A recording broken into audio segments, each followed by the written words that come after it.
profit.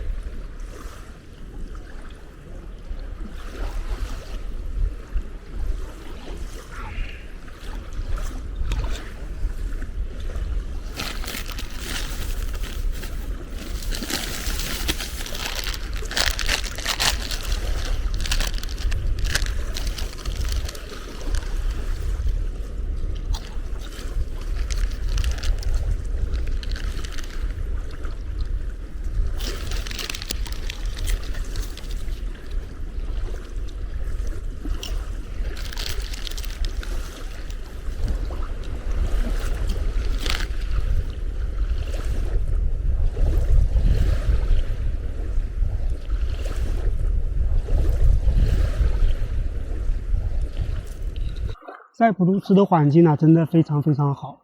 但是啊，在塞浦路斯旅游啊，有一个很郁闷的事情，那就是大部分的景点啊，它都有军事基地，哪怕是在内部，不是在边境地方，它都有军事基地。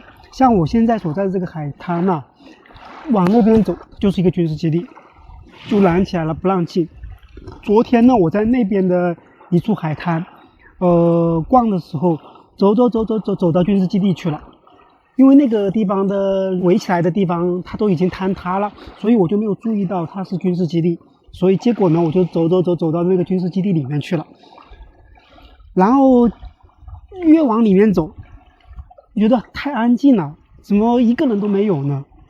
这个环境又好，而且看到很多海鸥，还看到2只那个死掉的那个欧鲸哦。那我就觉得很奇怪啊，怎么这么安静没有人？结果我往里走的时候啊，走到一定程度以后，我发现有吹口哨的声音。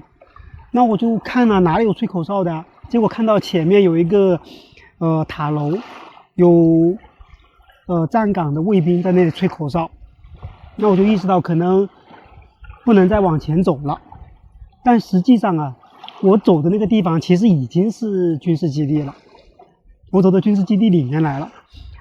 然后没过多久就有2辆车，10多个军人过来，当时把我吓一跳，我以为他要抓我，但结果没有。他们当地的人呢，还真的是挺有礼貌的，素质挺高的。他们来了，就首先问我会不会土耳其语，然后我就说摇摇头不会。然后他说会英语吗？我说会。然后他就告诉我这个地方是军事基地，你走过了这个军事基地，要往那边走才可以。那我就说我没有看到有军事基地的那个提示啊，要是看到了我肯定不会进来的，我跟他这样解释嘛。然后他人真的挺好，他还给我道歉，他说那个因为这个军事基地的那个围栏啊，就是被当地人给破坏了，所以你就没有看到。他还跟我说道歉了，然后他让我直接去那边就可以了，也没有检查我的手机，说我乱拍照什么东西，完全没有。所以我这一点呢，让我对这个塞浦路斯就北塞这边的人，印象还真的挺好的。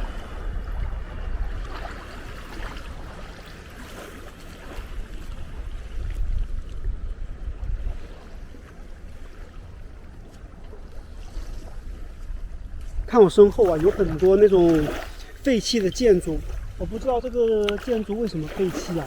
我看它的楼建的都挺好的。你看它的楼建的都挺好的，但不知道什么原因废弃了。这不止这一栋，你看这边全都是这样废弃的。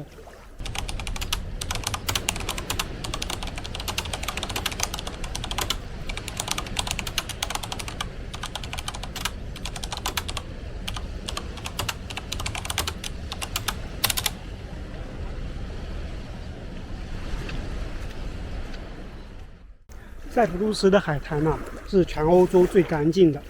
它这个岛就在地中海上面嘛，然后因为人少，之前又因为战乱，所以旅游开发的程度不是很高。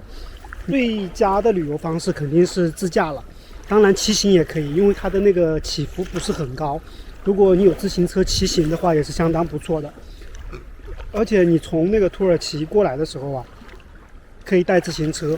带自行车是免费的，你带摩托车或者汽车呢就要另外收费。带自行车是免费，看到有很多带自行车过来骑行的人，所以在这个地方骑行还是很不错的。因为它的起伏不是很高，所以在这个地方骑行不会特别的累。自然环境又这么好，真的很棒。而像我们背包旅行的话，就是能去的地方非常有限，很多地方啊我们都去不了，只能在城市内逛。还有啊，住宿啊真的很贵，这边的住宿啊大概是土耳其的3倍，消费的话跟土耳其差不多，稍微比土耳其贵一点点，但就是住宿费要贵到3倍，真的很贵。其他的都还行，反正在这个地方旅游啊很不错。如果你们来塞浦路斯旅游的话，它的海边一定要去走一走看一看，真的很不错。